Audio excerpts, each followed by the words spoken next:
Yo, what's going on, y'all? This is Marcus Rosa, aka Mazuma TV, back at y'all with some more boxing talk, man. I hope everybody's having a blessed, beautiful, positive, productive night. I hope you had a great day overall, man. I'm tapping in with y'all to continue discussing what's going on in the boxing world. We're gonna talk about Artur Beterbiev's latest message, pretty much coming out and saying that Bivol has ducked the trilogy and he will not be waiting around. We'll be talking about the possibility of Shakur Stevenson versus Teofimo happening in January.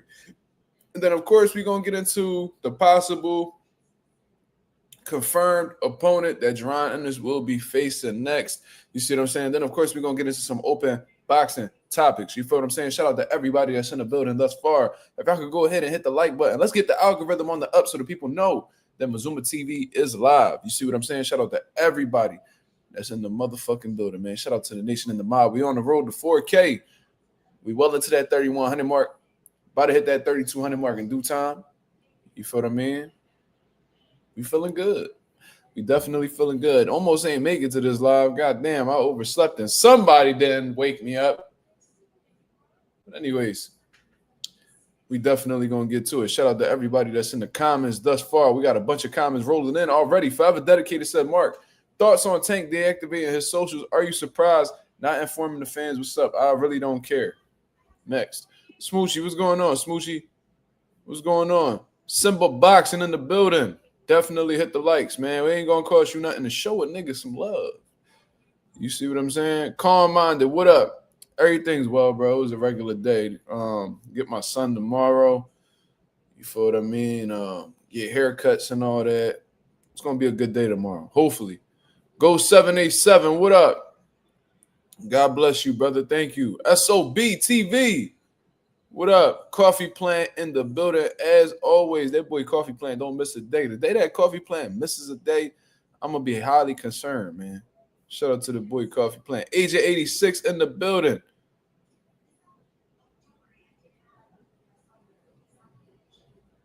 Vic Damone, 87 in the building. What's that, Colorado? CO? I believe that's Colorado. Let me know. AKA The Box. Man, salute. Shay in the building. Lamont A. He said, what's the word? Mazuma boost opponent top 10 with IBO belt. Sounds like a good matchup to me. That's not what I've been hearing.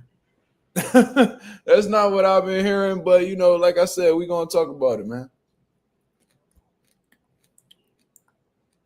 L-Dub, what up? Anonymous in the building. Go 787. I think I shouted you out already, brother. L-Dub said, I dropped a fighter in your comment for you to check out. I don't know how to pronounce his name. Is it Uisma Lima? But that's exactly who we're gonna be speaking about, brother. We that's the guy that we're gonna be speaking about today, and what we feel exactly, and what we feel about him exactly. G Tatted Up TV, what up? Vic showing love all the way from Colorado. That's a new one. I don't think we had anybody from Colorado show Mazuma TV love, but you know we international at this point, brothers and sisters. You know what I mean? So that's just what it is. Smoochie always comment on the live and then never make it to the live. She's such an old lady. She's such an old lady. But anyways, we got some things to discuss, man. We got some things to discuss. We about to cook up in a little bit. We definitely going to talk about Artur Beterbiev and exactly what his statement was on social media and exactly what I think about it. And then we're going to be addressing the comments as always. You know, we always tap into the mob to see what they thinking. You know what I mean? What I love about the mob is everybody got their own opinions. You feel what I'm saying? Regardless of whether they agree or disagree with me, they don't feel the need to withhold their opinion or anything like that. You feel what I'm saying? But let's get into let's actually pull this up right here on social media. Let's hear what Artur Beterbiev got to say about this, because he sounds a bit disappointed. I ain't gonna lie to you. He seems frustrated, disappointed, a little bit of everything. You feel me? Let me actually hold on real quick. Let me go ahead. What is going on? Wow, that's weird.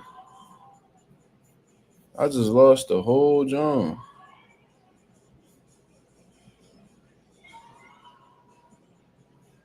Yo, this nigga Baboon Balloon needs help. I should have known you needed help because your name Baboon Balloon on here. But that shit right there, I'm gonna actually highlight. I don't even want to highlight that because that might fuck with my monetization. You feel me? But you's a wild brother, man. That's all I'm gonna say about that. If y'all see the comments, y'all see it. Baboon gives no fucks. That was super weird, by the way. Baboon Balloon says hashtag free Beterbiev. We're gonna get into exactly why Baboon Balloon is saying that. Let's actually share this right here for the people to see. You know what I mean? These are not my words. These are not my words. We cite shit over here. You know what I mean? We got credible sources, man. Shout out to the Ring Magazine for posting this right here on social media. And this is Artur Beterbiev in regard to his supposed to be upcoming fight with Dmitry Bivol. He says our next fight was supposed to take place in Russia. You know what we're talking about now. The third fight with Dmitry Bivol. We will offer great conditions, which were almost impossible to refuse. So in my head, when he's saying great conditions, you got to be talking about money. Right? Cool. And it had to be a crazy amount of money for them to tell Turkey, yo, we're going to take this trilogy elsewhere. Just saying. Right? So it had to be crazy money. And plus, they both from Russia, so they probably take a lot of pride in their country and would rather bring the fight over there for their people to witness. Right? Cool. For my part, I did everything to make the third fight happen, but my opponent chose the path of retreat again. Again. The path of retreat is hilarious to me. That's just another way of saying duck, I guess. I never heard that term before. I've waited long enough, and I don't intend on waiting any longer. Sitting around doing nothing while someone else is resting is too much. See you on November 22nd in Riyadh. I'm continuing my journey no matter what.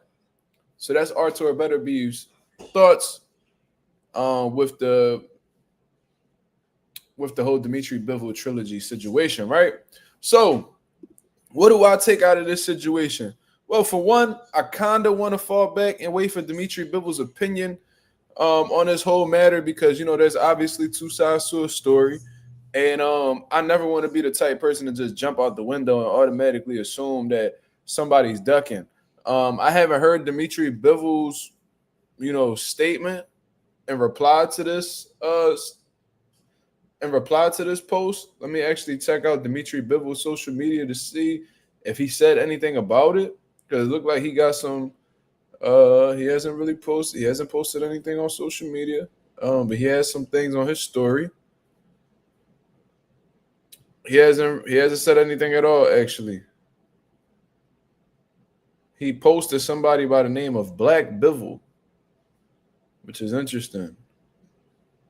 And then he posted like some Box Raw promo video. But besides that, he hasn't really said anything. You know what I'm saying? You know what I mean? So I would love to hear what Dmitry Bivol has to say. Maybe he's working behind the scenes to actually, solidify this trilogy or whatever the case is. He'd rather just not speak on things publicly as of right now. So I want to give him the benefit of the doubt. However, I ain't going to lie to you. At the same time, I'm kind of disappointed with how the way Dmitry Bivol is carrying these last few situations. First of all, I was disappointed with him vacating his title to face Dmitry Bivol in the trilogy. You know what I mean? Because I was one of those people that believed that Dmitry Bivol actually won both fights.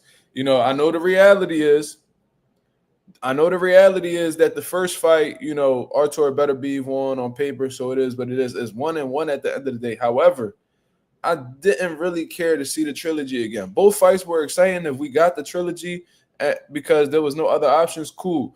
But, and y'all can say that I'm biased, whatever the case is, but I wanted to see David Benavidez in the mix with these guys, man.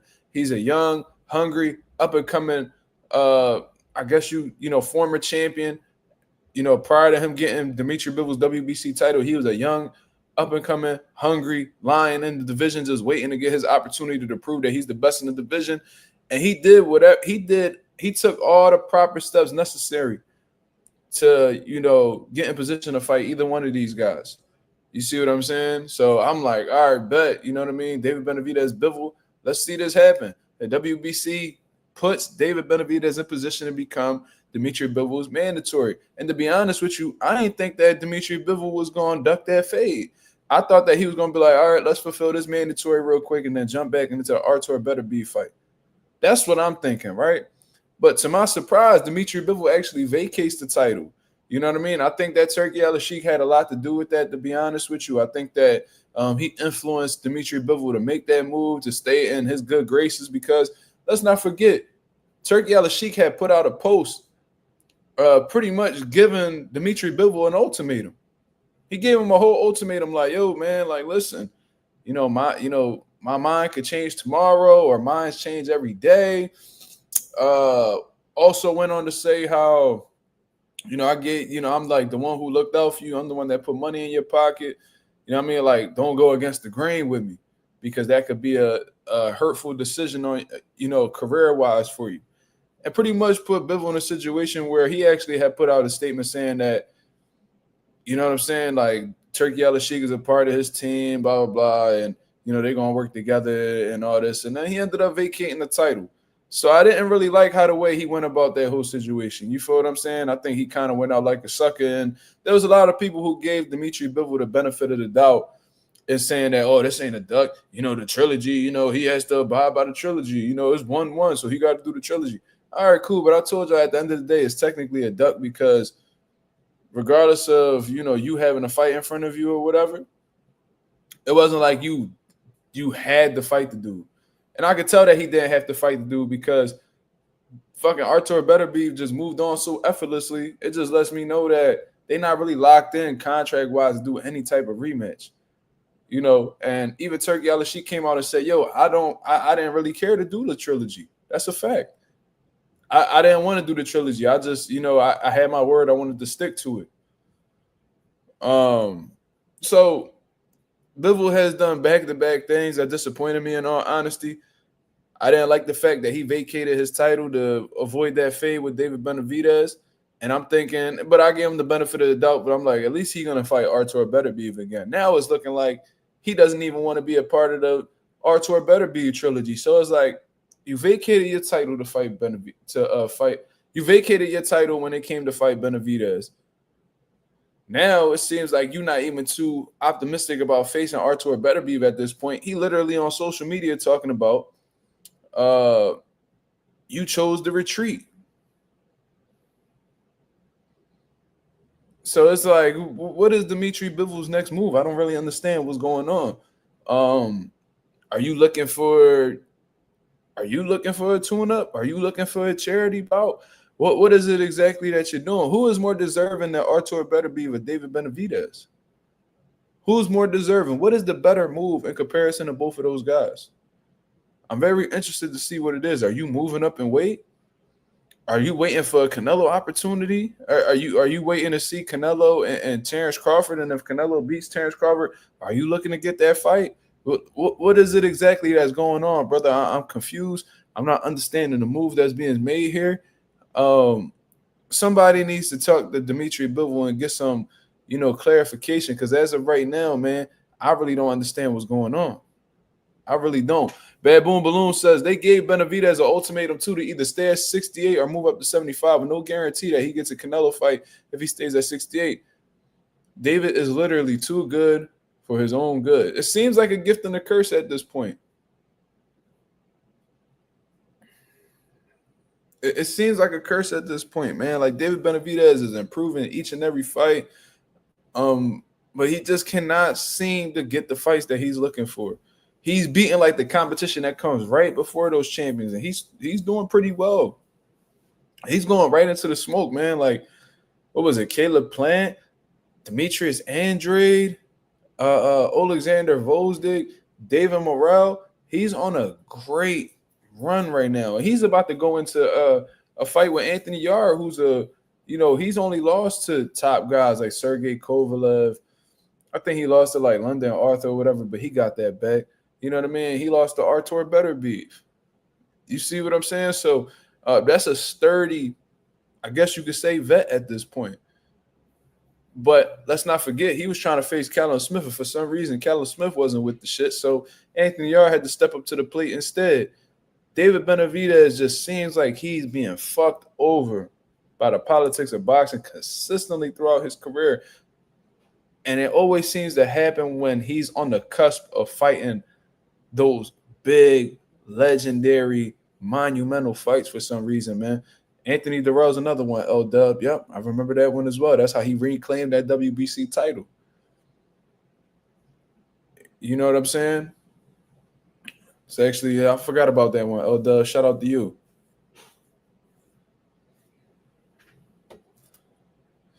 The Cardenas or Cardenas fighting the same fighter 3 times in 1 year is unheard of. It's the R word. Hey, man.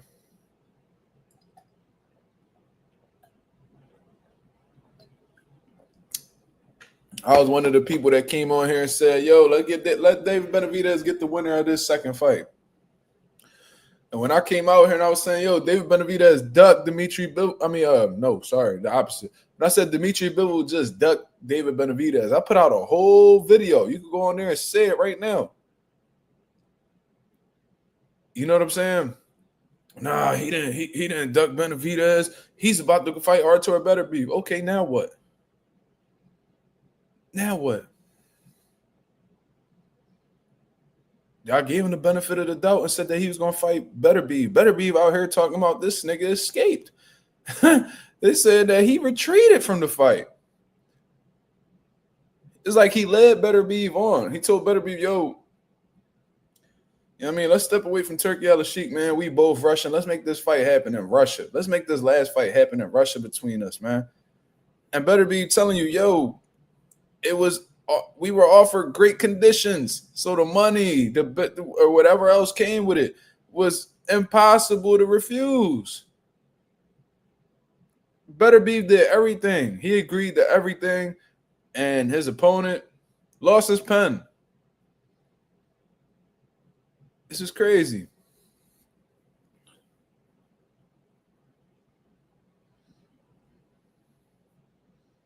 J Cash, that's what Beterbiev said, not me. He said this ninja escaped. That's what Beterbiev's words are. So now I'm wondering, like, what's really going on? Is the conditions not as great as Beterbiev is making it seem? Because it could be a situation where them conditions are only good on Beterbiev's part. Who knows?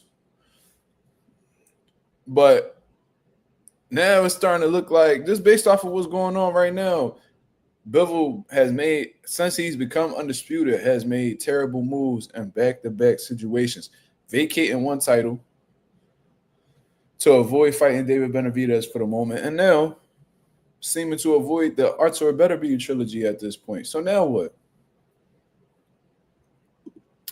Anonymous says, the only thing I can see Bivol doing is fighting his IBF mandatory Eifert, but I feel like that could get around again by paying them step aside. You know Turkey Al-Sheikh good for that. You know that. You know what I'm saying? I wouldn't doubt that at all. Who wouldn't take some step aside money? You gotta really think about this, bro. Imagine you were mandatory, right? Let's say you the number one guy. And you sitting here waiting for your opportunity, and somebody come up to you with a bag of money and be like, yo, we got other plans for this guy right now. If you don't mind, we're going to give you this $1 million to just let us get another fight in before we face you. And we could give you we could throw you on the undercard and get you in with a good fight too. That's a no-brainer to me. You about to pay me $1 million to not fight and then have me fight on an undercard for a whole separate bag? Shit, don't that step aside money could set you up for life in itself, and you ain't taking no punishment. I get it.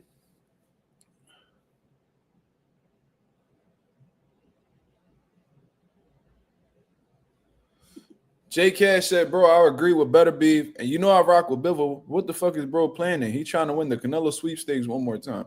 That's exactly where my mind went to. I said, you gotta be holding out for some Canelo fight or something. Like what's going on? Did Turkey tell you that he could probably get you the Canelo rematch, or what is it? Because I don't understand the move. You know, Canelo, he's always said that he was interested in, you know, getting that fight back against Bivol, and you know what I mean? He made his excuses as to why he lost to Bivol and stuff like that. So who knows? Shout out to the boy Vic Damone, 87 with the $10 super chat. He said, you saw Keyshawn or Ariel Hawani. I know your feelings on Teofimo. That being said, do you agree with the narrative that it was a bitch move when he thanked Teo for being the most unlikely to have his back? Listen, man.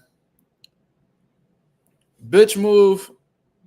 I'm not gonna say it's a bitch move, but it's like Keyshawn, bro. He's very easy to dislike, bro. I'm not gonna lie to you. Very, very emotional dude, unstable mentally, to be honest with you. And the fact that you giving Teofimo Lopez any type of credit, considering the things that he said about you, that he said about your people, you know, what he said about your race as a whole, there's no way you should be giving this guy any type of credit. But you got to keep in mind that Keyshawn don't really put his people first. You know, he's not somebody, he's somebody that don't mind seeing his people get disrespected. This is somebody who had Ryan Garcia on his live and was cracking jokes and laughing and smiling with him on live. Ryan Garcia, after he went on that racist rant talking about how he's a part of this domestic terrorist organization and, you know, making fun of George Floyd and, you know, saying the N-word with the hard ER, we didn't hear Keyshawn hold him accountable. We didn't see any of that. You see what I mean? So when I see him giving Teofimo Lopez some type of, you know, credit for having his back, why would you ever give a racist credit for having your back? If a racist is ever coming out their way to have your back, it's for, you know, a reason that may benefit them overall. You know what I'm saying? Or they using that as some type of manipulative tactic, you know what I'm saying, to get the heat up off of their ass. You feel me? Pause. So I don't really I don't really understand Keyshawn Davis. I don't understand this dude at all from a mental aspect. I don't agree with how the way he moved. I think that he's a crash out waiting to happen. You feel me? So him giving Teofimo Lopez credit for having his back when he knows that Teofimo Lopez has a strong dislike for his own for black people. It's kind of confusing, but at the same time, I understand it because, you know, this is somebody who was laughing and cracking jokes with Ryan Garcia when Ryan Garcia went on a worse racist rampage than Teofimo Lopez. So it is what it is. That boy don't stand for nothing. He's a very selfish, inconsiderate person that seems to care about his own feelings in comparison to everybody else's. And if Keyshawn was intelligent at all, he would know that, you know, Teo don't like him. You know what I'm saying? He accused Teofimo Lopez of sending that watermelon to his hotel room. And this is the guy that you're gonna go out of your way to give props to. Super weird. But shout out to the boy Vic Damone with the $10 super chat. We don't get them many super chats that often, so thank you, brother. Vic Damani coming back around with a $2 super chat. He says, I feel you. Appreciate you, brother. Maddie with the Australian dollars, we getting foreign currency in the building. The $2 2 Australian dollars, I guess you would call it. What do you call Australian currency? What's the name of it? Okay, it's just called Australian dollars. Shout out to Maddie with the 2 Australian dollars. You feel me? We getting bread from down under. Come on, man. Stop it. Then he said he want to take a year off to get his thoughts together. Like, bro, what?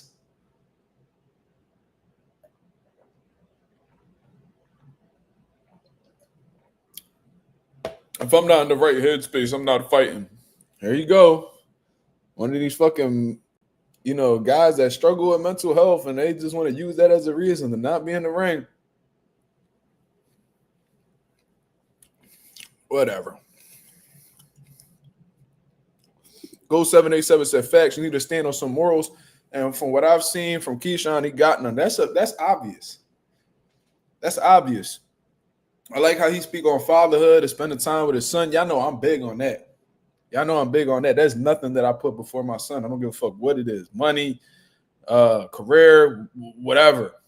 Boxing, nothing comes before my son.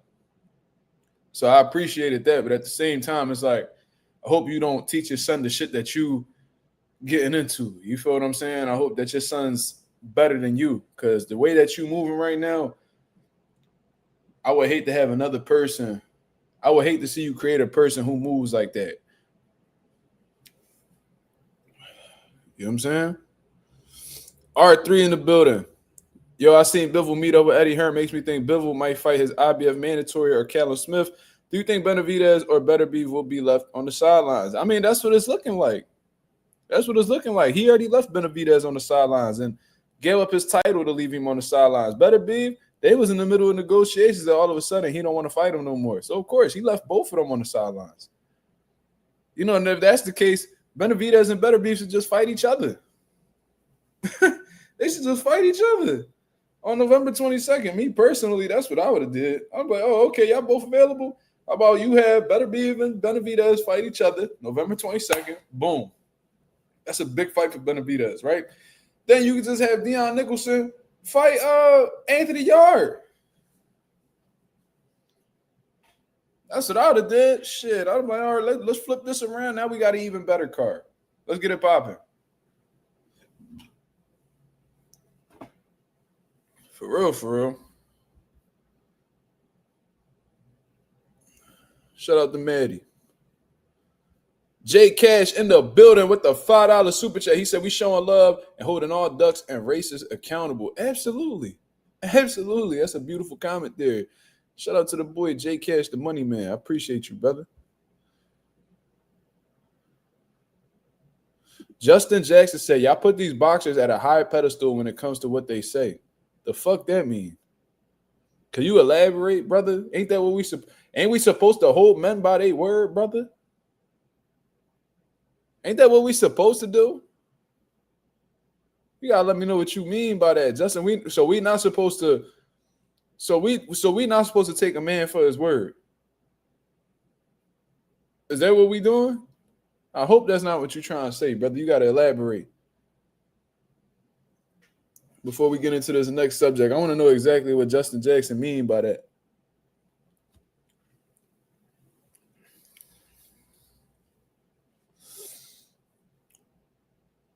What is a man? What a man is nothing. What a man is nothing without his word. That's what I'm saying. He said, y'all put these boxers on a high pedestal when it comes to what they say. I mean, we supposed to. I would hope. Wouldn't you as a man want people to hold you accountable to your word? Don't you feel like you would have a whole different type of respect amongst your peers if they knew that every time you said something or said you was going to do something, you did it? You said all these boxers are liars, which I agree with, so that's why I don't listen to these niggas. What? No, we were talking about the Keyshawn situation, right? And Keyshawn said that, you know, he give a lot of credit to Teofimo for, you know, having his back during the situation. I'm telling you, why would you give that man any type of credit when historically he's shown to have a dislike for black people? You feel what I mean? And, you know, boxers definitely be lying, but it'd be about boxing shit. You feel what I mean? Like, you know, having a good training camp or not being injured or, you know what I mean, making the weight easy. Little shit like that they lie about. And, you know, lying isn't really acceptable to me at all. But that shit could be understandable at the same time because you don't never want to give your competitors any type of ammo to use against you or know anything negative about you. You always want to maintain a strong image so that people don't have no type of psychological edge going into a fight with you. You feel what I'm saying? So that's what I mean. That's what I meant if you need a context in regards to fighters being liars. Now, there's guys who are just like habitual liars or compulsive liars like Teofimo Lopez, which we're going to get into. And let's actually look at that as well. That's actually the perfect segue. Let's scroll up and look at this interaction between Teofimo Lopez and Shakur Stevenson. Now, this is a fight that's been spoken about for a good amount of time now. Months ago, I remember Teofimo Lopez had dodged the possibility of fighting Shakur Stevenson plenty of times. Plenty of times. You know what I'm saying? And the first reason was because, I'll never fight Shakur because his manager is Jay Prince. So I'm thinking, like, I went to go do my Googles. I'm like, yo, did this nigga Tio and Jay Prince got a relationship? I don't see nothing about that. I'm like, okay, maybe Jay Prince is managing Teofimo. I look up, that's not the case at all. So I'm like, where this, like, since when Tio has such an admiration for Jay Prince to where he's willing to dodge a fucking generational payday, like a huge, massive payday. Like, what the fuck? Since when you was so cool with Jay Prince? I'm thinking this nigga T.O. got mob ties. I'm like, oh shit. But that was what he had said initially. Then I remember he had said something shortly afterwards where he was like, I wouldn't even want to fight Shakur because I've seen what, Shakur, I've seen how the way like Shakur reacts to losing, and he pretty much was like alluding to like Shakur getting suicidal whenever he loses a fight, and he didn't want to be in a situation where he beats Shakur Stevenson and Shakur acts out and attempts to harm himself. Like, really? You taking that approach with Shakur, bro? The most I've seen Shakur do when he lost was cry. And that's pretty normal, especially when you're passionate about something. Failure can make you do that when you're passionate in your craft. I've seen it happen. Right? So now all of a sudden, Teofimo Lopez is with the shits. He went against his statements just like in the past, just lying like a motherfucker. He's not lying about weight. He's not lying about injuries. He's not lying about training camps. He's lying about he's lying about possibly fighting somebody. He said he would never fight Shakur. Now he's saying that he would fight Shakur. So now he's saying, he said in the most recent post, he has said something prior to this too. I think he posted like a picture of Richardson Hitchens. He posted a picture of Shakur Stevenson. And it was like, which one, like, should I fight next or some shit like that? Then Shakur was like, yo, let's make this fight happen. So he said, it's going to feel good when this little dude makes you his little bitch in January. I suggest you take all the snack you possibly can, and even that won't help.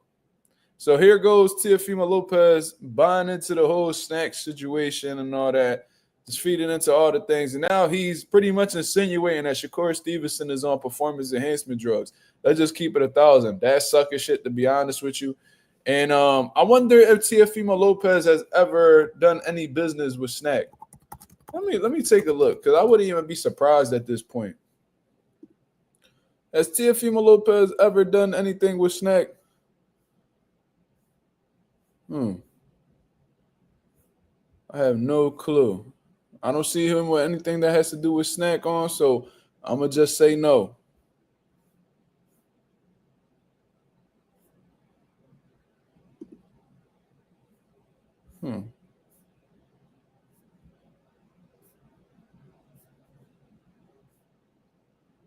He's on the Snack website for his fight with Kambosos, but I don't really see anything. So possibly not. But anyways, it is what it is. Shakur Stevenson responds and said, you know what feels even better? You agreeing to fight. Now shut your pussy ass up and make the fight happen. Beautiful response from Shakur Stevenson. There's nothing else that needs to be said outside of that. I don't mind a little bit of trash talk. You know, we had Tito Mercado on the channel. If y'all didn't see that interview with Tito Mercado, man, please go check out that interview with Tito Mercado. It was one of the best interviews that I did in all honesty. And that's shit talking if you ever want to hear some shit talking. If you enjoy some good trash talk or a trash talking type of fighter, look no further than Tito Mercado. He's definitely a character, and I ain't gonna lie, we got some good laughs out of that interview that we had. Now, when it gets to this tight point right here, when you're dealing with somebody like Teofimo Lopez, it really ain't no point and going back and forth with this dude. Because like I said, he's a habitual compulsive liar. A compulsive liar. He'll say one thing one day saying he want to fight this person, then the fight don't happen. You know, he'll lead people along in negotiations like Bivol just did, and then the fight will never come together. Then he'll say he not gonna sell his soul for 15 million, then say he was never offered 15 million. So this guy goes back and forth on his word time and time and time again. So with these type of individuals, ain't no point in going back and forth with them because their intention probably isn't to even fight you anyway.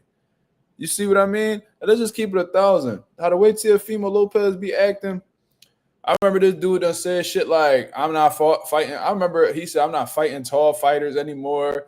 Then he said that he's not going to fight guys who run away from him anymore, a.k.a. box his fucking head off. You know what I'm saying? You know, he always got an excuse to, you know, not fight somebody. So he don't want to fight tall fighters. He don't want to fight, you know, guys who run around the ring, a.k.a. box the shit out of them. So it's kind of weird that all of a sudden he wants to fight somebody like Shakur who looks to be taller than him and you know, in another sense, has a high IQ, beautiful boxing ability, could fight inside, could fight outside. You know what I'm saying? Could counterpunch. You know what I mean? Could give you that movement that, you know, flusters and frustrates Teofimo Lopez. So I just find it weird that, you know, all of a sudden he's, you know, optimistic about fighting Shakur Stevenson. And because I found him to be such a liar, I think it's cap. I don't think Teofimo Lopez wants to fight Shakur at all. And this is another thing that a lot of people don't take into consideration. Why considering the fact that we know that he's a fucking liar, why are people so convinced that that fight's just going to happen in January? I guarantee you they're not in talks right now. Something just tells me that they're not. Well, I can't guarantee you because I'm not behind the scenes, but I just have this very, very confident feeling that they're not even in negotiations right now. Nobody's managers are sitting down talking about them fighting. You know, they not agreed to a purse, location, none of that. You want to know how I know? Because this nigga Teofimo Lopez done burned every motherfucking bridge that he's come across in the boxing business that could have benefited his career. Like I said, for one, the promoters that brought him to the point that where he's at right now, Top Rank, he done destroyed his business relationship with Top Rank. Destroyed it. Went out of his way to disrespect everybody in the company. You know what I'm saying? Saying like pretty much not appreciating them at all. Saying that being a truck driver, a trash truck, you know, being a trash man pays more than boxing. And he was shaking a cup outside, just making it seem like, even though he agreed to the deal, that's what fucks me up about Teo. You agreed to having a certain amount of money and you complaining that they're giving you that amount of money. You worth what you negotiate, brother. And then you went out of your way to bite the hand that fed you to the point where Top Rank was like, you know what, man? Go do business with whoever the hell you want to go do business with. They gave up on him. Just give us our percentage and go about your way. You got Turkey Al-Sheikh. You finally getting the paydays that you looking for. But the moment that Turkey Al-Sheikh wants you to fight somebody that you don't want any smoke with, a.k.a. Devin Haney, you go out of your way to disrespect him just so he could walk away from you. So you such a scary motherfucker that you willing to disrespect motherfuckers who put you in a prestigious position just to avoid certain types of competition, bro. You know what I'm saying? So Turkey Al-Sheikh said, if you disrespect me, that's one thing, but you disrespect my religion and my country, which he did. The Islamophobia is very real with Teofimo Lopez. Turkey Al-Sheikh noticed it. He pointed it out. And he said, you disrespecting my religion and my country. I don't want anything to do with you. So you got Turkey Al-Sheikh over here, who's the biggest money man in boxing right now, giving guys crazy paydays, saying he don't want to work with you. The motherfuckers that signed you and built you up from the very beginning, they don't want nothing to do with you. So where is this fight? Where this fight to take place? Turkey might make it happen just to see you get destroyed, just like how he's, you know, wants to make a fight with Jake Paul just to see him get destroyed. It might happen. But it seems like Turkey Al-Sheikh is pretty firm on not dealing with people who disrespect his country or religion, man. So how does this fight even come together? If Turkey don't want to give him no type of bag, and Top Rank doesn't seem to have the money that he's looking for, who's gonna put the purse up for both of these guys to fight? It ain't gonna be PBC. They having trouble giving money to Tank. You know what I'm saying? They keep pushing them fights back and all that shit. They seem like they only want to get their money to Canelo and Pacquiao and shit like that, and Mexican fighters. They not gonna cut no check. And plus, you know, Shakur ain't down with the PBC anyway. So why would they put a bag up on him if they know that he not gonna stick around? How that work? So I don't know, bro. I think that this shit is all talk. To be honest with you, I don't see Shakur being Teofimo Lopez's next fight. I don't see Teofimo being Shakur's next fight. You know, and let's just think about it. Look at all of the situations that Teofimo Lopez has been in where he could have possibly fought dudes and the fights just don't happen for some reason. You know what I mean? Subriel Matias, Devin Haney. I don't even know. Like he's turned down fight after fight after fight habitually, right? And he wants to blame it on everybody else except himself. Shakur Stevenson, it seems like whenever he's optimistic about fighting somebody and they actually come to the table, they make a fight happen. I trust Shakur Stevenson making a fight way more than Teofimo Lopez making a fight. I remember when Shakur wanted that Jamel Herring fight, made the fight happen. You know, he was calling out Oscar Valdez. They sat down. They made the fight happen. He was chasing William Cepeda for I don't know how long. They sat down at the table, made the fight happen. I just trust Shakur Stevenson's confidence and character more than Teofimo Lopez's. And if you feel like you trust Teofimo Lopez's character, you are as naive as they can be, to be honest with you. Haas Delgado says, I got Teofimo. Okay, that's your opinion. I can't be mad at you for picking him. I would definitely have Shakur if they fight. I think Shakur really exposed how limited Teofimo Lopez is. When Shakur neutralizes that athleticism, we're going to see exactly how skilled Teo is.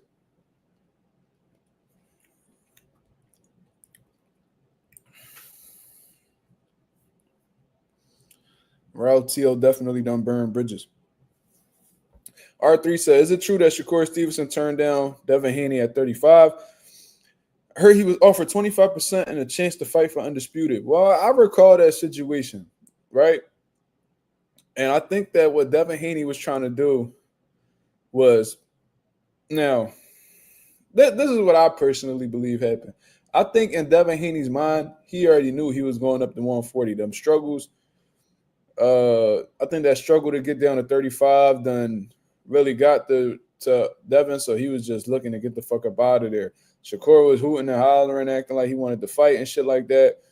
Devin Haney was like, yo, 25%, take it or leave it type situation. Shakur was like, man, I ain't fighting for no 25%.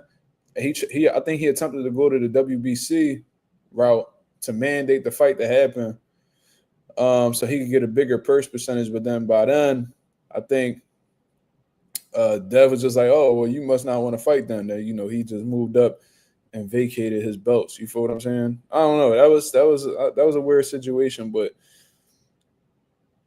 I'm not really mad for Devin moving up because that weight cut looked brutal.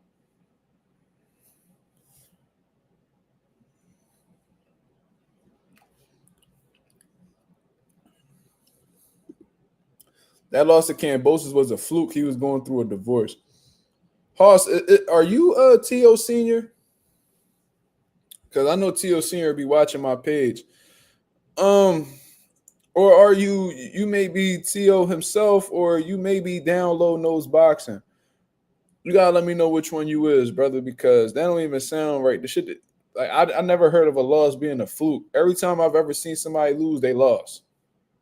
So you need to let me know, brother. How is losing a fluke?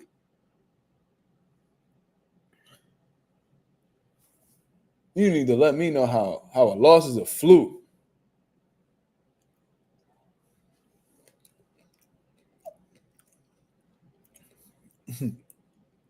Coffee said that's all 3-1.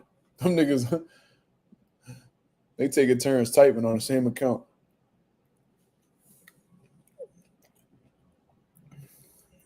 This nigga said low blows Tio. That is fucking hilarious. Low blows Tio. That's crazy. That's fucking hilarious. I might have to use that, brother. Down low nose boxing. That is fucking hilarious. I love that one right there. That might be better than down low nose boxing though. Or down low in general. I think that might be better.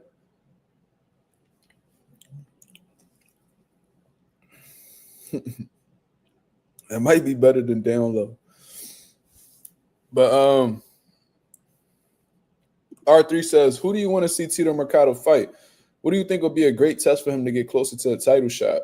Well, his last fight was against a former world champion who was on a decline heavy in Jose Pedraza. So I do think that's where he's at right now.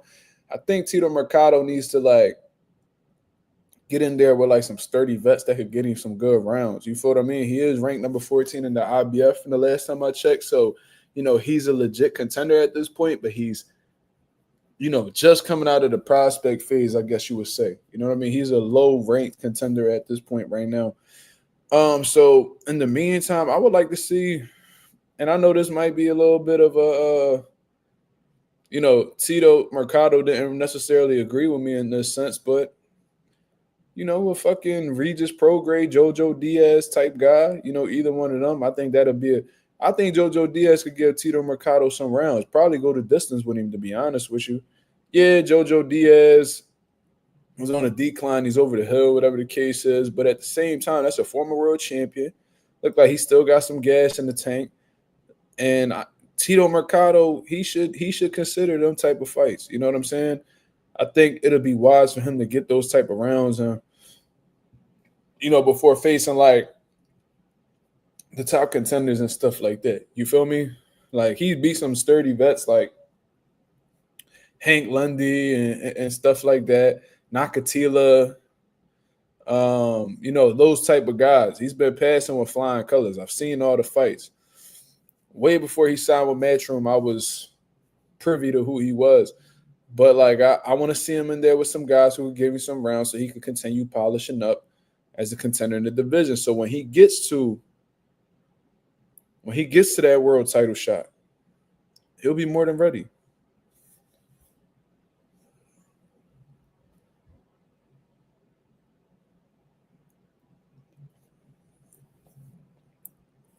I gotta highlight this one.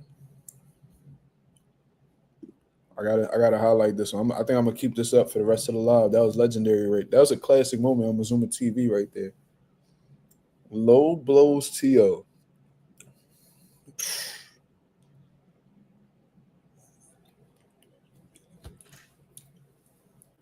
You know what's funny? I know I'm gonna run into him eventually. He be in Philly a lot.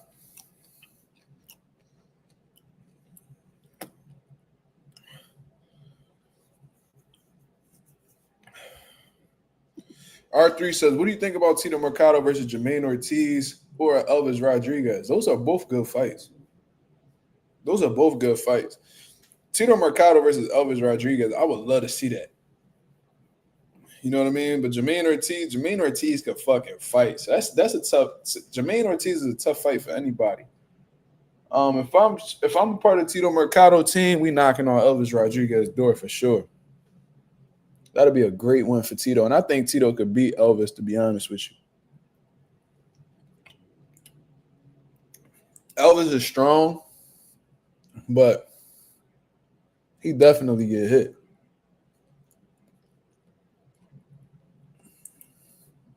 And that Kenneth Sims fight showed me a lot about Elvis and where his heart at.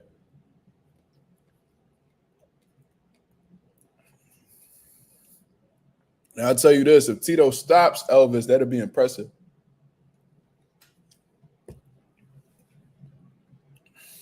Nah, Tito versus Loma. We still talking about that, bro?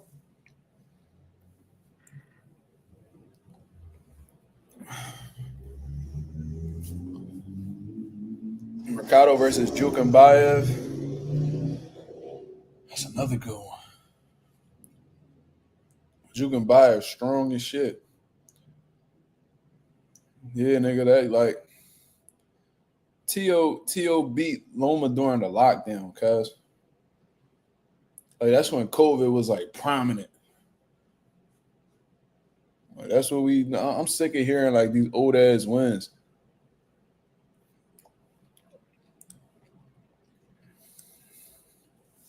That shit was definitely like 2020, bro. Hoss Delgado, you was a fucking clown. The fact that you said take my boy, you definitely don't watch this channel. Shut your dumb ass up. And your dog ugly.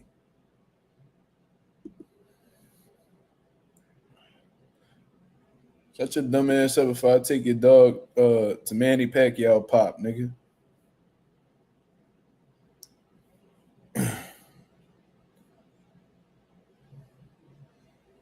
I don't got a dog, cuz I am the dog. Fuck is you talking about? I'm gonna go send that shit to Pacquiao pop real quick. Ho ass nigga. Nigga named Hoss. I don't fuck with niggas named Hoss, nigga.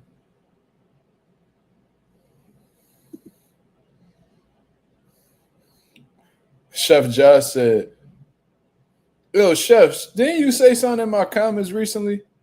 Oscar De La Pasa is in the building. One of my favorite brothers, man. What's going on, Oscar?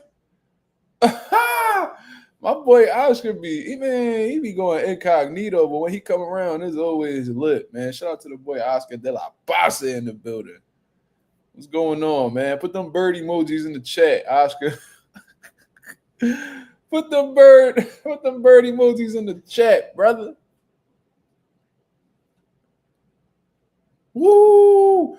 Anonymous, I like that. See, we thinking we right here with it. That's the type opponents Mercado need. Mercado versus Lemos is a good fight. That's a good fight. Jermaine Ortiz, I like that fight. That's a fight he may possibly win, but I want to see him polish up just a little more because Jermaine done been around the block a little bit more than Tito as of right now. A little more than Tito as of right now. You talking Loma, Tio. You know, Jermaine Ortiz he done faced some championship level guys. You feel me? Done even been in some wars with Joseph Adorno and shit like that. Like he done been around. I wouldn't mind seeing Mercado and Jermaine if they was to fight next. However, I want to see Tito polish up just a little bit more. Jermaine definitely more experienced at an elite level. So before he gets to that type of fight, let's see him in there with somebody who could, you know, give him some shit to think about in there.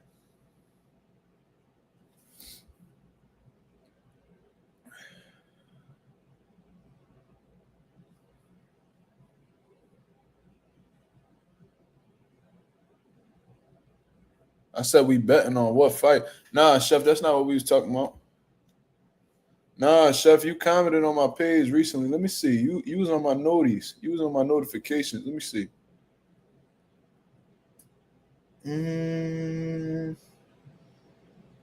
What you was saying? You wrote some shit.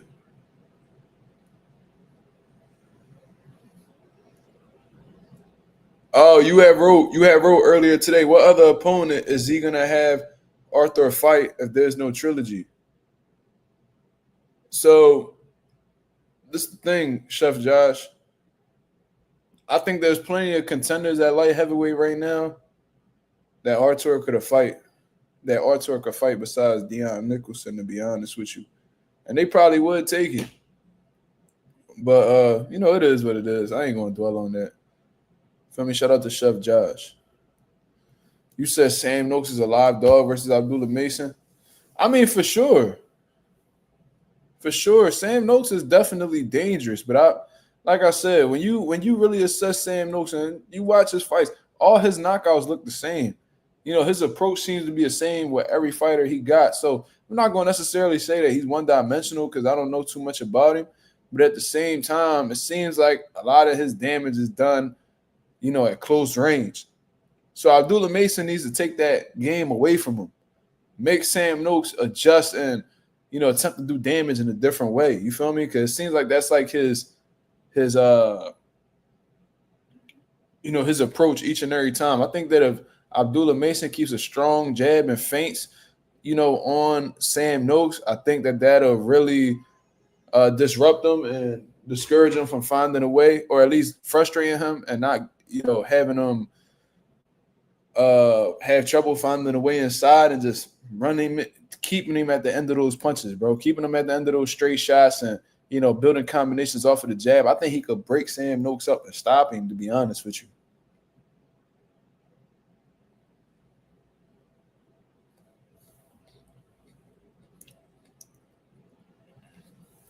R3 says, I heard Keith Thurman could fight Virgil Ortiz. What do you think about that fight? It's a good fight, man. That's a dangerous fight, to be honest with you, because Keith Thurman is experienced. He got underrated IQ, in my opinion, and he got some pop as well. He got some good overall boxing ability, great movement, a good counter puncher, explosive. You know what I'm saying? He is a bit older now, and he may be injury prone at times, but at the same time, he may have a lot left in the tank in terms of, I guess, with all that rest he done fucking had in his career, I guess you could say that he's not necessarily damaged goods. You feel what I'm saying? I think he definitely wasted a lot of time. I don't think he's at his prime no more. I think his prime years are done. But I think Thurman could give Virgil Ortiz some fits. Virgil Ortiz is very strong, very explosive. He got fast hands, good pressure. And he has great conditioning, got a lot of heart, got a lot of I watched back that Mean Machine fight after Virgil spoke about it. I was like, yeah, Virgil a dog. He was clearly hurt. And his mentality didn't change. It seemed like he was unfazed from a mental aspect. So he definitely a dog. So Keith Thurman's gonna have some trouble in there. To be honest with you, I think Virgil will actually beat Keith Thurman at this point in time. But I could see Keith winning a few rounds. And if that fight were to be made, that would let me know that Keith Thurman is confident in his ability in boxing Virgil, because, we've historically seen Keith Thurman turn down fights when I guess he felt like it was too much for him. You know what I'm saying? I'm not even going to bring up the Brock Jarvis performance, because Brock Jarvis and Virgil Ortiz are not the same. You feel me? Like Brock Jarvis winning that made it out a round against Virgil, to be honest with you, completely different levels. But I think Virgil will beat him. I think the activity, the youth, the strength, and the pressure, I think that'll really catch up with Keith. And I don't think Keith will hit Virgil with nothing that he never felt before.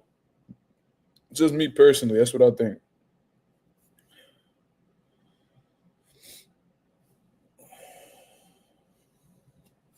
Let me see. Anonymous says, funny thing is Bud also said Mean Machine was his toughest fight. Dude is so underrated, gave Virgil and Bud work. Yeah, man. I think that if Mean Machine didn't fight Bud so early, his career, he probably would have fucked around and got a world title or something. I think that's what took Mean Machine off the rails, to be honest with you. But Mean Machine can definitely rumble. He can fucking punch, that's for sure. Yeah, Bud holding on a little bit. Bud had to bring that dog out.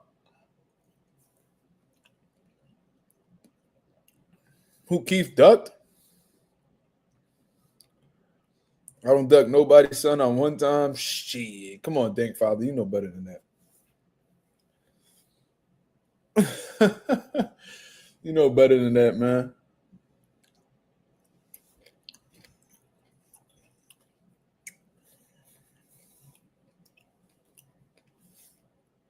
Keith Thurman avoided a lot of fights at the top, brother.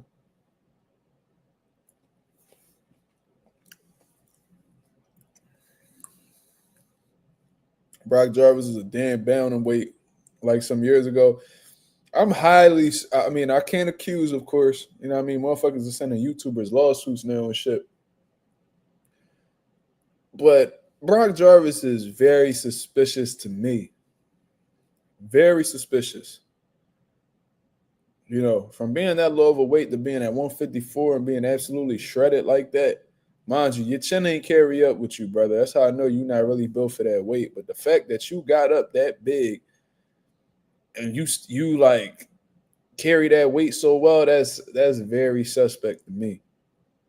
Somebody need to investigate. They need to be. I wonder if they doing VADA with Brock Jarvis. I'm not gonna say he on nothing, but I wonder if Brock be taking VADA testing. I don't know. I think them samples come back scorching.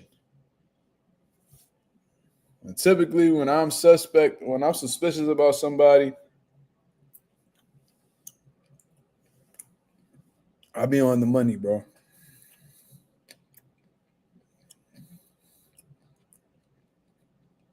Dankfather said Keith said he signed his side for the Spence deal.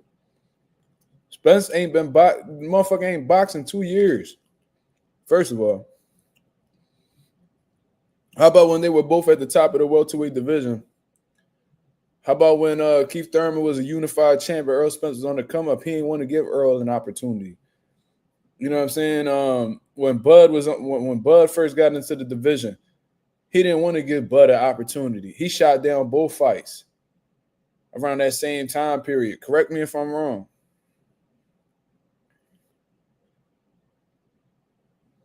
You talking about before the Bud fight? Dankfather, you got to take this into consideration, bro. Earl Spence wanted that opportunity from Keith. Keith didn't give Earl that opportunity, right? So Earl went and made his own opportunity and got it out the mud. He beat Kelbrook. Then he went and he fought Sean Porter. You know what I'm saying? Then he went and he fought Dennis Ugas. That whole time that Earl Spence was working, Keith Thurman was on the sidelines rehabilitating his injuries and, you know, pretty much being content with inactivity and stuff like that, right? Even coming off of that car accident, Earl Spence still went and created opportunities, beating Danny Garcia, you know, who was a top 147-pound contender at the time. He was building. He continued to build even when Keith didn't even want to look his way. But now that, you know, Earl built himself up to this made motherfucker, now Keith Thurman talking about, oh, man, but you ain't fight me. Nah, bro, what happened was that table turned, brother. When you was at the top, you ain't want to give him an opportunity. Them tables turned. Now you at the bottom looking up at Earl, pause, and now you begging him for an opportunity. Where was his opportunity when he was on the come up?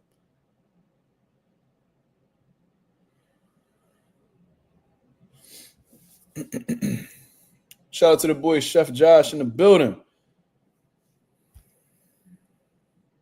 He says, yo, Mazuma, what do you think about everyone taking shots at Bud for snack when there's like 12 Mexican fighters on it and no one makes vids on them? Man, you know exactly what I think, Chef Josh. You pose a brilliant point, brother. And what I'm going to say is the standard is that the energy is never the same for guys who are not Black American boxers. You see what I'm saying? I've been saying this for a long time.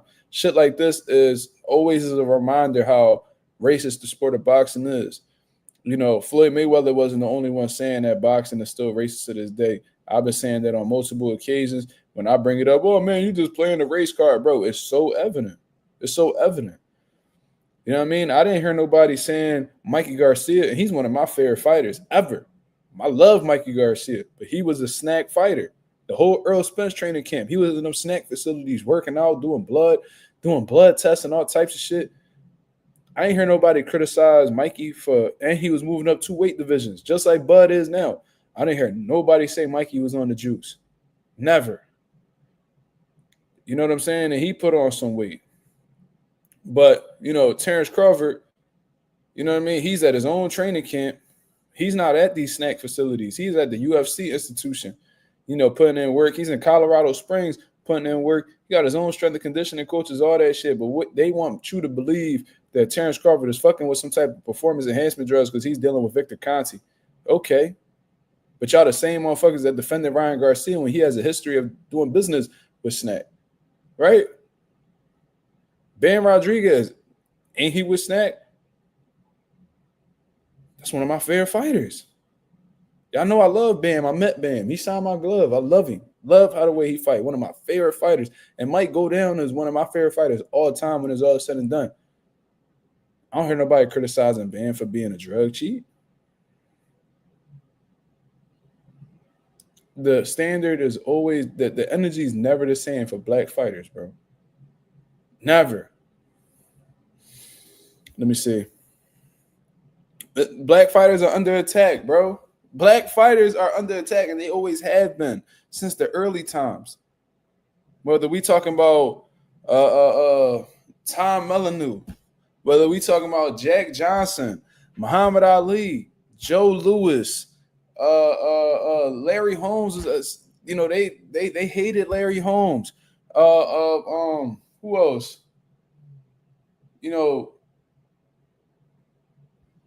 Floyd Mayweather. I remember them early YouTube days when Floyd was at the top of the boxing game. I remember that. Black fighters have always been under attack because they hate the fact, a lot of these racists hate the fact that the black American boxer has been relevant in damn near every era of boxing and has always seemed to rise to the top of the sport of boxing in every era. In every era.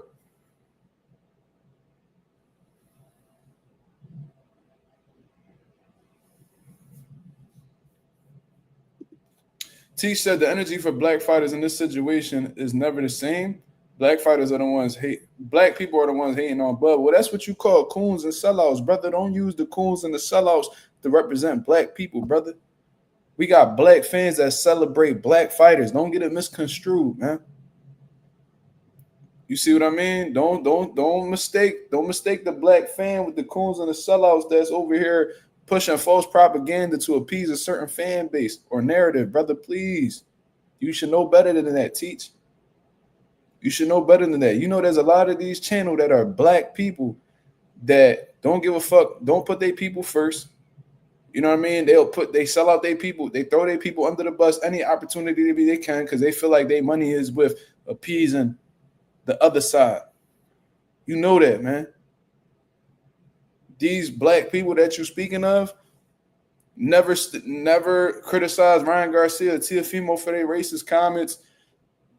None of that. You feel me? They don't let these people, don't let them people make you believe that they're the ones who, represent black fans. That's not the case, bro.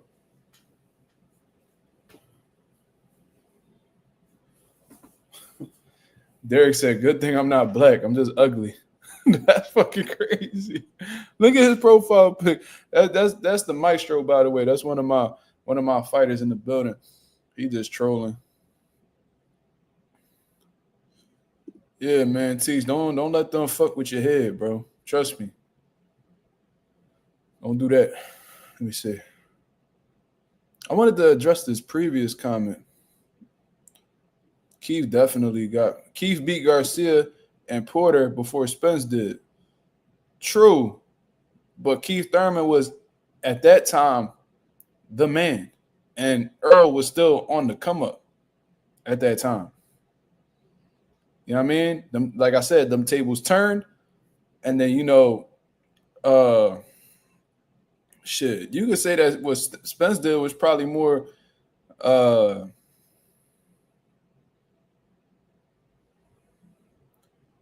Spence beat Porter when he was champion. I don't think he beat Porter for a belt. I think that was just like a good fight. You know what I'm saying? He had the WBA. I think he got elevated from WBA, right? When Floyd retired, he ended up being elevated and champion. I think they made him like full status champion. And then he picked up the WBC from Danny. When Earl beat Sean, he was the WBC champion because how he get the WBC? How did Porter get the WBC after beating Danny? How did he get that belt?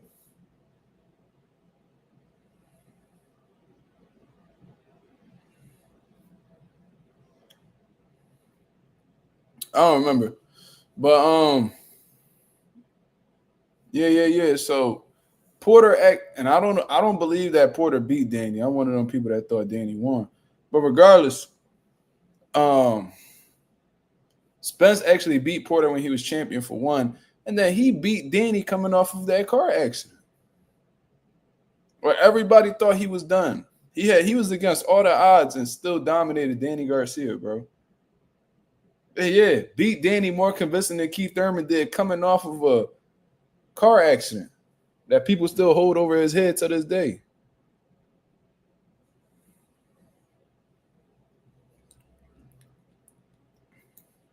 He dogged Danny.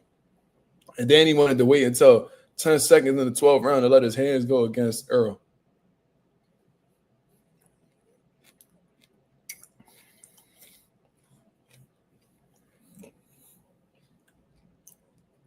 I remember my boy Jamil, YSM Sports Media, was saying that Earl fighting Danny coming off a car accident will be a tragic mistake. I remember that. And it wasn't.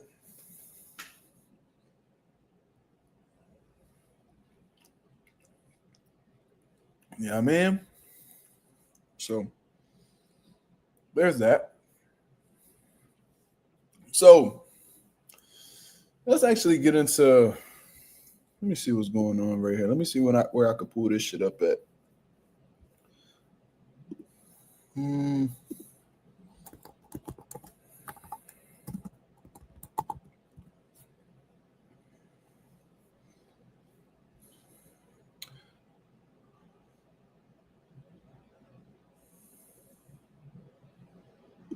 So this is according to Hassan Wells.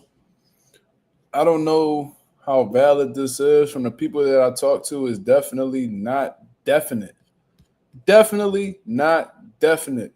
But according to Hassan Wells, he says on his social media platform, I think Jaron Ennis' next opponent at 154 is confirmed to be Uisma Lima and will be announced soon. Now, when you look at Uisma Lima, he is somebody in the top 10 in the WBA, I believe. I believe this is the WBA. So I did hear that he was number 2 in the WBA. So this might be the WBA rankings. But regardless, that's what people are saying. From the people that I know that work close with Boots, it's not definite, it's not locked in, it's not confirmed. You know what I mean? So let's actually take a look at who this guy is. Because I know, oh my God, they're going to fry Boots over this if that's the case. You know what I mean? My Boots fans, we're going to have to hold this shit down. So, Uisma Lima is somebody that happens to be from Portugal. Let me see. Jesus Christ.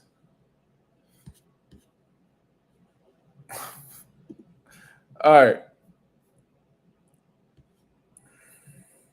We heard Rashidi Ellis too. That's why I'm saying it's not confirmed yet, because they had offered Rashidi Ellis $250K from what I've heard. Then they didn't want that. So now Eddie Hearn had offered them $500K, and now they're saying they don't want that. So I think they're looking for us. I think they're trying to get as close to $1 million as possible. That's just my personal opinion. And, you know, I think this is going to be a constant problem for Eddie Hearn if he's not, you know, giving these motherfuckers bread. But anyways, let me go ahead and share the screen again. Let's check this guy's box rec, man, because a lot of people don't really know who he is, including myself. And this is Uisma Lima. I don't know if I'm saying his name right. My apologies. He's 32 years old, 14-1 with 10 knockouts. Look like he got a little bit of punching power. He's ranked number 10 in the world. I don't know what super me moyens means. I don't understand what the fuck box rec be doing, bro. Like, what the fuck does that even mean? Why? What the fuck is y'all doing, bro? But anyways, I'm assuming that means super middleweight or super welterweight. I don't know. But off of his last fight, he just beat a 15-0, a 19-0, a 18-0, and then a 14-1. You know what I mean? Ended up winning the IBO world title at 154 pounds. Lost to Aaron McKenna. But besides that, doesn't really have much depth in his resume. You know what I mean? Like we see a debut, 5-1, 11-34, 11-61. God damn. 12-12, 9-12, 7-1, 8-63. You was fighting at 8-63 3 years ago, bro. Jesus Christ. And you ain't even stopped, dude. 8-2, 6-2. But since he's lost to Aaron McKenna, he's actually beat some guys. You know what I mean? His last three opponents, what? 34, 18, what, 52-0? 52-0 altogether. So I guess you could consider that impressive, but you know what I say about a lot of these guys who undefeated. A lot of them ain't battle tested, and it's very easy to build a professional record. A lot of these dudes got uh a lot of these dudes got like, padded records or whatever the case is. Aaron McKenna is he is a middleweight. He beat Liam Smith in the last fight. Yeah, and that was 100. I think he went up to 160 just to fight. Looks like he goes up and down between 160 and 154 just based off of box rec. He don't even got his weights in his early fights. So these are like club shows he probably fighting at, for real, for real. But it looks like he got as low as 151. So it looks like he just be going up and down in weight, to be honest with you. But this is what they saying is a possible opponent for Jaron Ennis. I don't really know who the fuck. He said, "Yo, Smack, who is this nigga?" Shout out to my battle rap guys, man. That was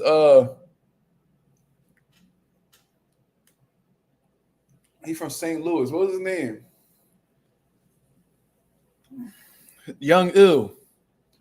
Shout out to my battle rap guys, man. I used to watch battle rap heavy growing up.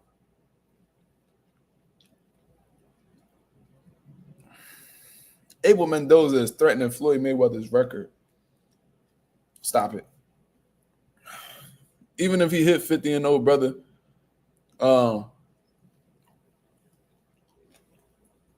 then I see this nigga get punched on in the TCL. Then I see Abel Mendoza get dropped and punched on in the TSL. Am I tripping? I mean, TCL. Yeah, he got knocked out in the fucking TCL, bro. Yeah. Stop it. And he 5-9 in the TCL. Get him the fuck up out of here. That boy Abel Mendoza, a cold bomb. Look at him. He 41-0. His second to last fight, he fought at 65-69. Man, that boy ready for the fucking taking, bro. He gonna get smoked. I better leave him alone.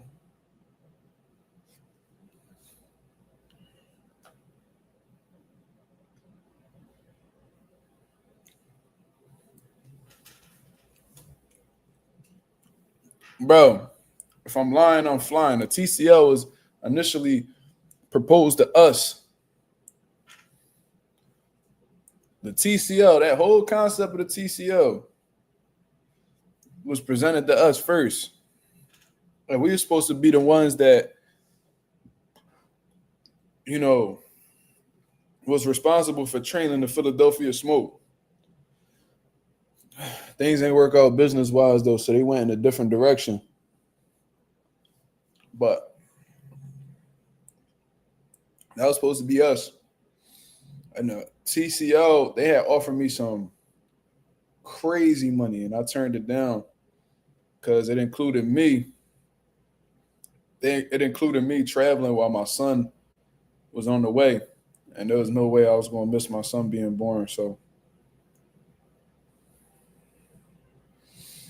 Chef Josh says, so basically you're saying Boo's resume is full of club fighters.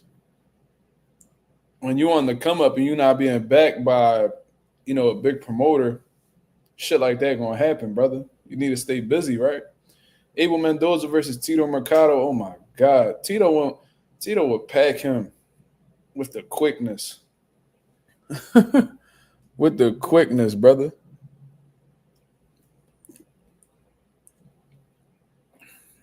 Tito was step on him. They wanted pivot involved. They wanted my father to. They wanted my father, Coach Sharon, and myself to be the head coaches for the Philadelphia Smoke. And the bag that I was gonna sign the bag that I was gonna sign on the team, the money that I was offered was great money, like great money, especially for the time frame. I think it was only like 6 months. It included like traveling to like Massachusetts, Atlanta, Vegas, and all this. But my son was on the way. There was no way I was gonna miss that, and that would have I probably would have missed the birth of my son if I took that. There was no way I was turning that down. You know what I'm saying? I mean, there was no way I was gonna miss out on my son being born. Who do I prefer Boots to fight? Out of all the options,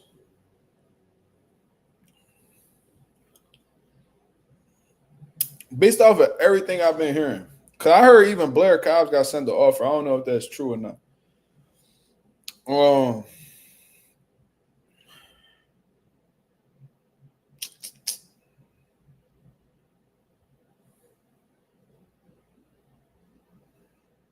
um, Man, if Charles Conwell wasn't coming off of a loss, I would say Charles Conwell. I think that'd have been a great fucking fight. But him coming off a loss kind of takes away from the anticipation of that fight. I still like that fight, but it's gonna be hard to sell considering he came off a loss. Um,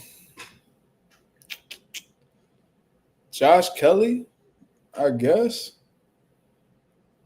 I mean, Rashidi Ellis, he been doing like the team. He been doing TCO. You know what I mean? So he been staying active. He not like on the couch or nothing. But in the pros, he still hasn't got back for his loss against Romain Villa. So that's gonna be hard to sell too. And plus, he a welterweight. So that fight Kelly in the UK, that would make sense, anonymous. But that shit's already October 11th. That shit already reserved at the Wells Fargo. So that shit not gonna happen. It's not gonna happen. It would whoever they fight is gonna happen in Philly. That shit's already booked, ready to go. So to be honest with you, I mean, I think Boots and Josh Kelly will sell in the UK. It definitely would. The UK gonna show out for that one. But I don't know. Eddie Hearn just like I think he just rinsing and repeating at the Wells Fargo because Boots sells that motherfucking Wells Fargo that could hold 20K plus people in there.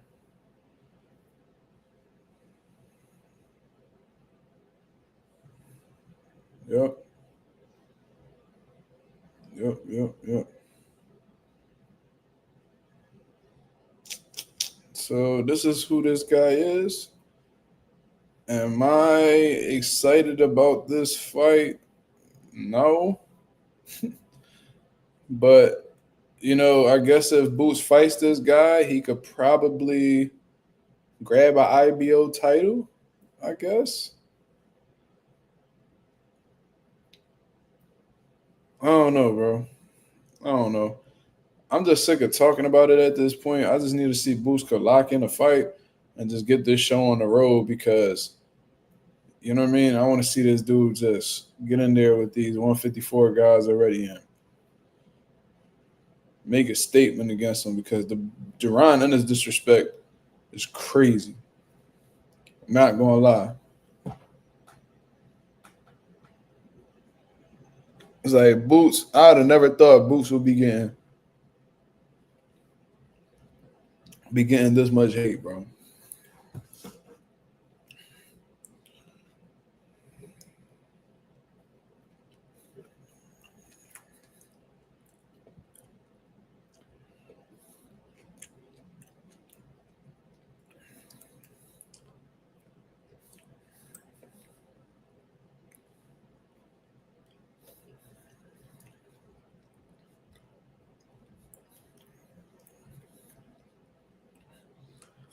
You said Phoenix Fury versus Philly Smoke in the TCL semifinals next Friday, I believe.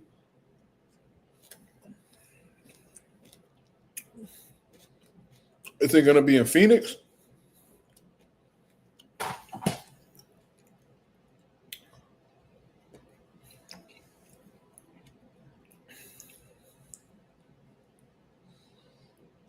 Justin said all because of Turkey.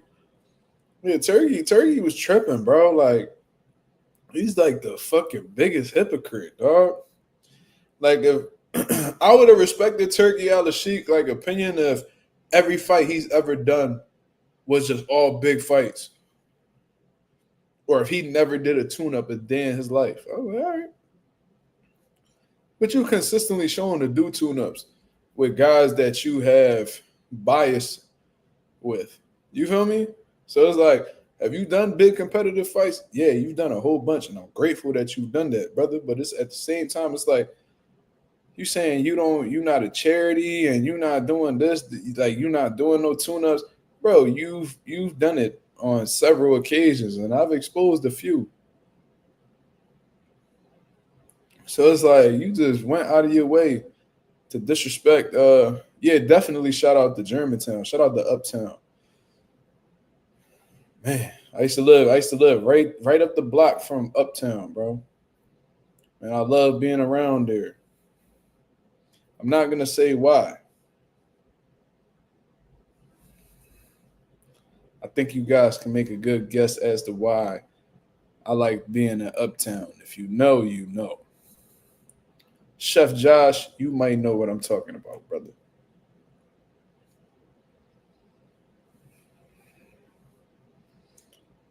A Brian Mendoza fight, that's a good one. I like that. It's in Philly. Philly got the best squad in the TCL, and it just makes sense. It just makes sense. Hold up, yo.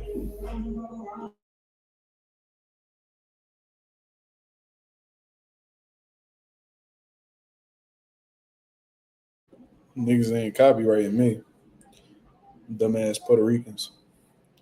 Um, Philly definitely get active. But I was saying was they got the best squad in the TCL.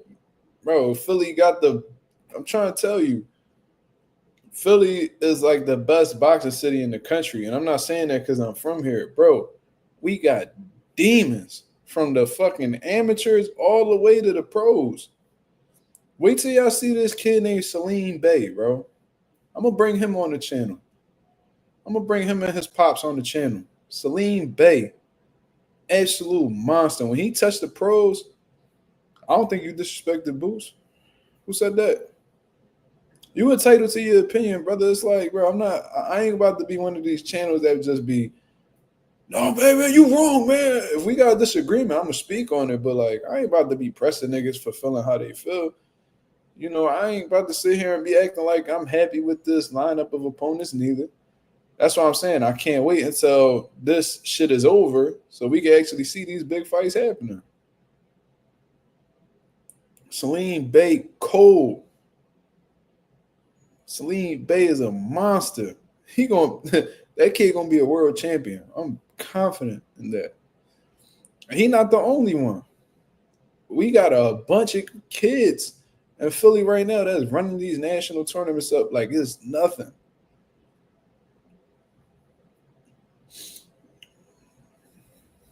Philly got great representation too.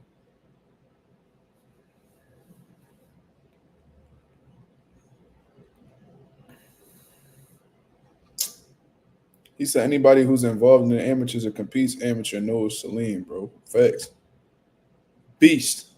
How many fights you got now, Oscar? You still got one? Let me know. I actually want to bring Derek. I want to bring Derek over to spar Salim. I think that'll be great work.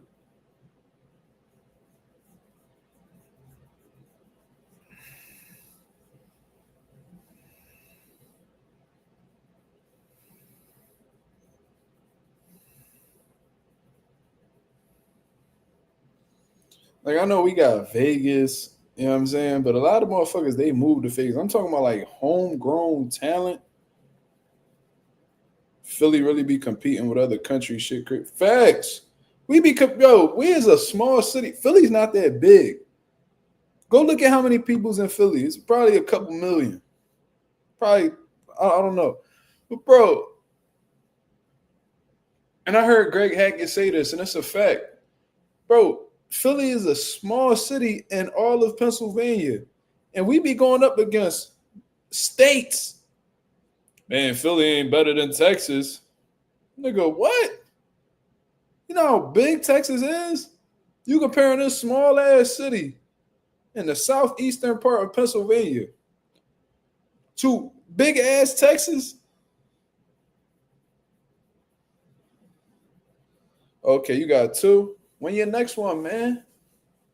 You gotta let me know.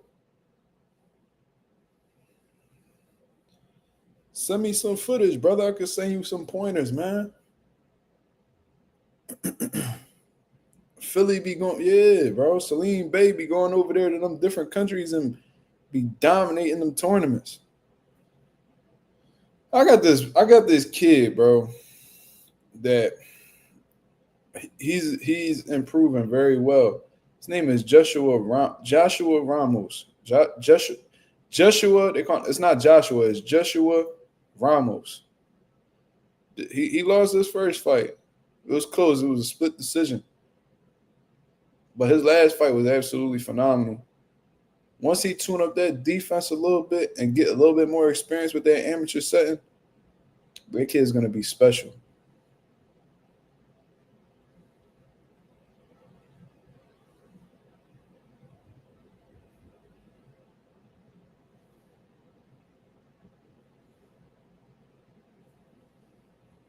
Okay. I hope you get past that situation, brother. Philly is the fifth largest city in the U.S. Yeah, but Philly's not that big in terms of the boxing community. Let me rephrase that. In terms of the boxing community, it's not that big. It's not that, it's not that many big. Like, there's a lot of gyms, a lot of boxing gyms in Philly, but there's not that many big gyms. But with the small amount of big gyms that we got, we produce enormous talent, bro. Everybody know each other in the boxing community. There's not that many people to know.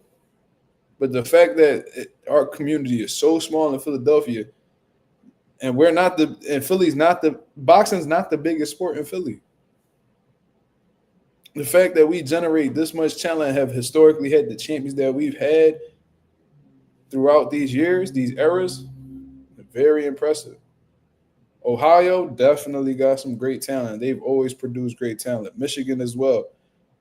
the Midwest in general got some of the greatest fighters of all time. Baboon Balloon said, "How I feel about Chicago? It's only one good gym. Do you know which one I'm talking about?" I don't feel like Chicago is really known for their boxing and all like that. Of course, we had Kenneth Sims and you know what I mean. I think like fuck is his name? Adrian Granados. There's a few fighters that I would have to like really go into research to find. But I've heard of a few fighters being from Chicago and shit like that. I've been to Chicago, beautiful city. A lot of Mexicans over there. And I don't know the gym. I know Adrian Granados, his trainer, came to our gym before. He showed us love for Chicago. We had a few people from Chicago come to our gym to train. Sam Colonna boxing. Yeah, I think that's the gym that this dickhead Southpaw was dissing at one point.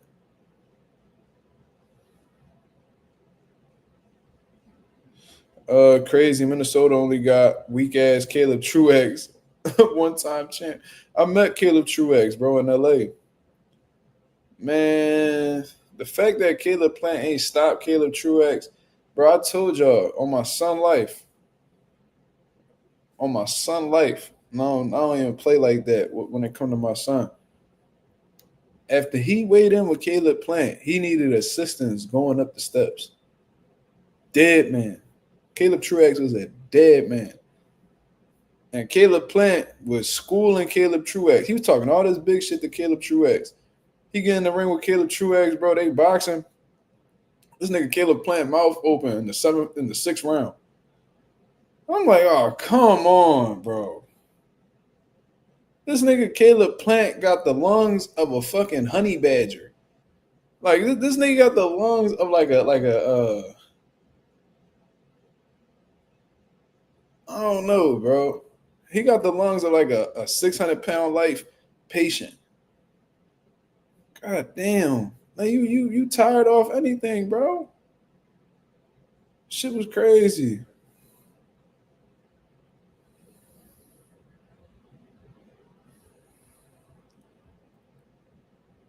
No stamina whatsoever. I'm like, bro, Caleb Truax not even giving you no resistance. Go get this nigga. You tired. I'm like, oh my God, bro. What the fuck is Caleb What is Caleb playing strength and conditioning like, bro? We need to figure this out. Do the nigga be overtraining? Do he be undertraining? Like what is it? Is it genetics? Is it your mental? Are your breathing techniques incorrect? Why are you always getting tired? You even get tired in fights when niggas not even putting pressure on you. What is going on?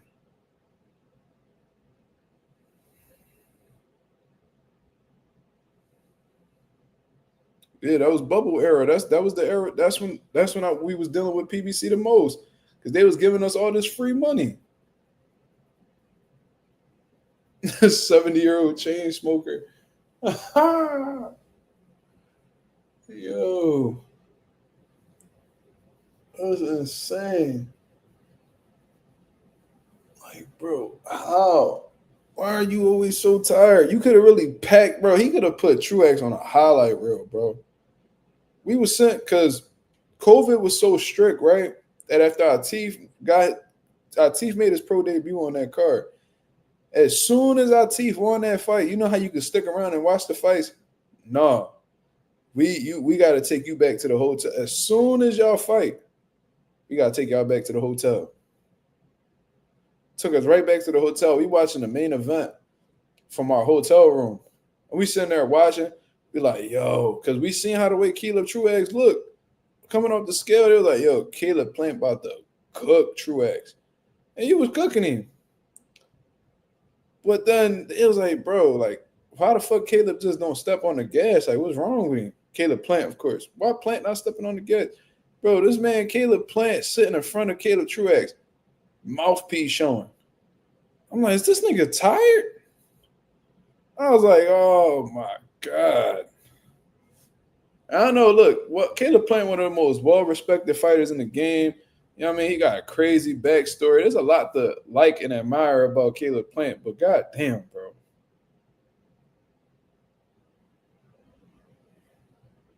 Your conditioning is horrible. I don't know if your girl be doing your strength and conditioning. I don't know. You got Coach Larry Wade, I think. Coach Larry Wade had Luis Ortiz aging backwards. I know he ain't trash. Why are you so tired?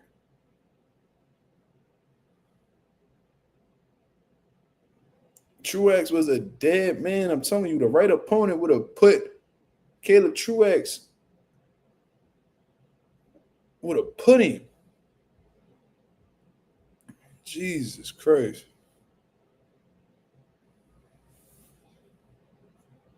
Anyways, I'm going to get up out of here, man. I appreciate everybody that came through and showed love as always. If y'all could go ahead and hit the like button, that'd be very much appreciated. Yo, on Sunday, I'm going to Chris Brown's concert. I don't know if I told y'all. So I probably won't, most likely I won't be on the live Sunday. I'm going to be at that I was about to say Caleb. I'm going to be at the Chris Brown concert getting jiggy out this motherfucker. They keep coming from wall to wall. And they coming. And we going to be in that bitch getting jiggy out this motherfucker. But anyways, I'm going to get up out of here, man. I appreciate everybody that came through and showed love as always. y'all can go ahead and hit the like button on the way out. That'd be very much appreciated. We got some great conversations in. I don't drink coffee plants, so please don't let that be a concern of yours. You see what I'm saying? But I'll be back at y'all with another live 10:30 p.m. Eastern Standard Time to continue cooking up on what's going on in the boxing world. Until then, y'all have a blessed, beautiful one. Shout out to everybody that contributed in the super chats, man. Shout out to Vic Damone 87. Shout out to Maddie with the Australian dollars. And shout out to the boy J Cash, the money man. Just wanted to shout them out before I get up out of here. I hope y'all have a blessed, beautiful one. I'm up out of here, man. Peace.